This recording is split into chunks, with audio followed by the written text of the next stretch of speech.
En petite irrigation, nous mettons en valeur entre petite irrigation et culture de décrue seulement 107 000 hectares en 2011. En équivalent céréalier, on produisait seulement, pour les cultures irriguées et de décrue, seulement 589 000 tonnes équivalent céréalier. 469 000 tonnes équivalent céréalier.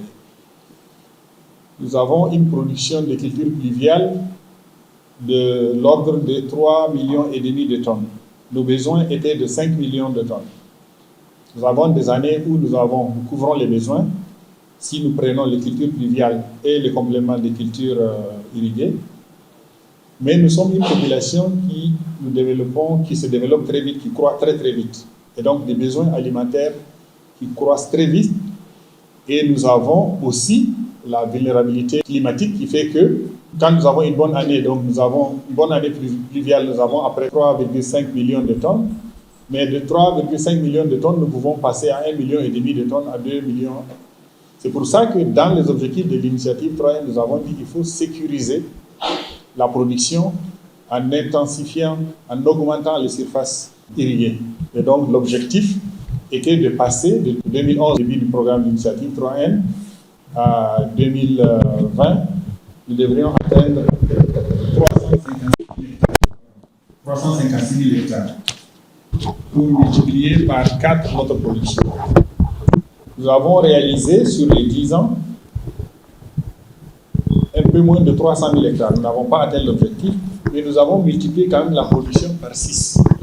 Nous devrions atteindre 356 pour multiplier la production par 4 et nous avons atteint à peu près 80% de surface et nous avons multiplié la production par 6. Mais quand vous avez l'augmentation de la production irriguée et vous avez en même temps la diminution de la production pluviale parce qu'il y a des accidents pluviométriques, donc vous avez toujours des déficits et l'augmentation de la production irriguée ne compense pas la perte que vous avez.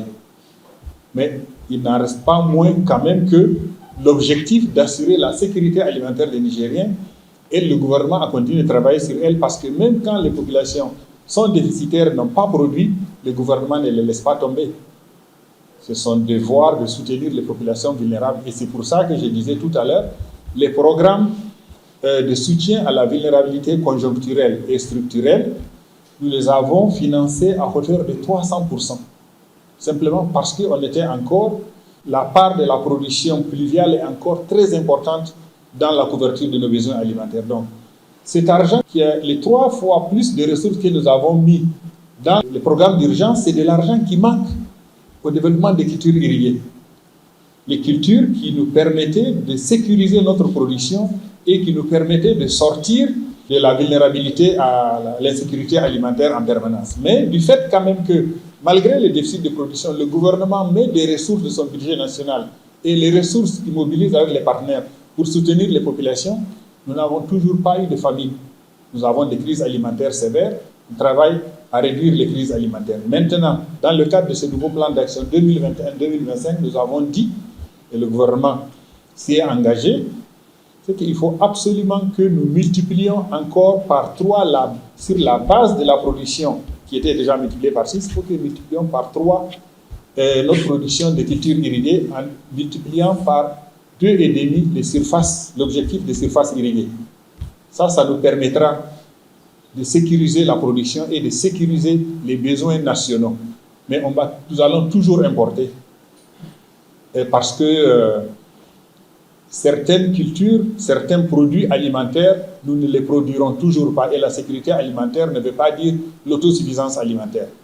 Si on obtient l'autosuffisance alimentaire sur les principales cultures, on importera avec les revenus que nous tirons de certaines cultures comme le niébé, qui est une culture alimentaire, mais qui est une culture commerciale très importante, ou le souchet ou d'autres, on les vendra et on achètera d'autres produits dont nous aurons besoin. Voici à peu près la situation de notre insécurité alimentaire, mais nos objectifs de sécurité alimentaire, on veut améliorer nos objectifs de sécurité alimentaire. Maintenant, je voudrais revenir sur une chose que la directrice l'AED a évoquée, parce que ce sont nos partenaires très importants avec lesquels nous travaillons.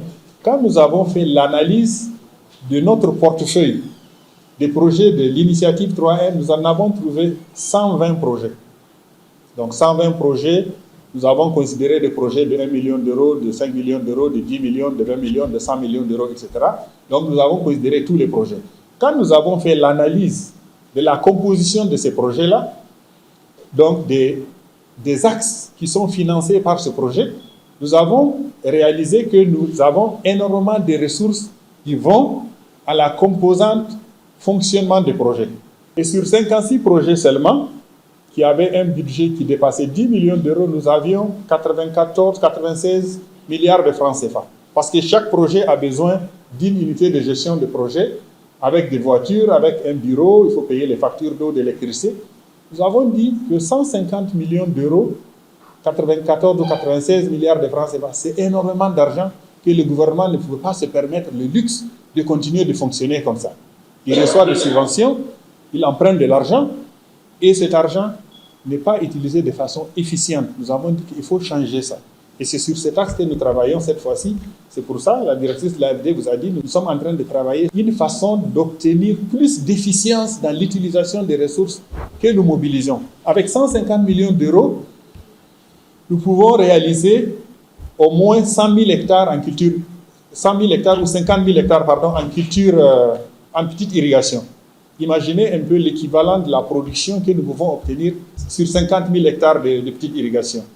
Je fais toujours la comparaison et pour convaincre le gouvernement, quand j'ai fait l'analyse, j'ai dit, monsieur, au gouvernement, j'ai dit 150 000 euros, c'est l'équivalent de 5 barrages de Saïda. 5 barrages de Saïda, Saïda c'est une grande vallée dans la Machia.